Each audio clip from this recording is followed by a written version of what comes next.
16 novembre 2023, le maire de la ville de Yaoundé, Luc Messia Tangana, donne le temps de l'opération coup de poing. Un lancement tambour et trompette battant au lendemain du conseil de cabinet présidé à la primature par le Premier ministre, chef du gouvernement, Joseph John Ngouti. Objectif de cette opération, présentée comme une panacée, assainir la ville de Yaoundé qui croupit sous le poids des tas d'immondices, du mauvais état de sa voirie et l'occupation anarchique des emprises de la voie publique. Ce en synergie avec les 7 maires des communes d'arrondissement de la ville de Yaoundé.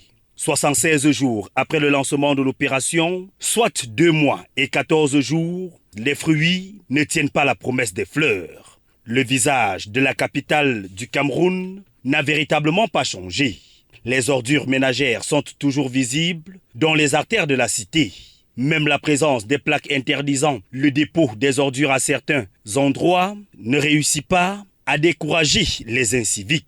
Les nids de poules continuent de dicter leurs lois sur les axes routiers. À certains endroits, les cailloux sont déversés sur la chaussée afin de réduire la profondeur des trous. Au lieu dit et Mombo 2e, dans le 5e arrondissement, circuler relève d'un véritable parcours du combattant. Même en saison sèche, car les flaques d'eau restent présentes sur la chaussée. Dans notre périple, quelques points positifs sont relevés, notamment sur la libération des emprises de la voie publique. Le cas du marché à Tangnambala, dans le 4e arrondissement, où la circulation est fluide.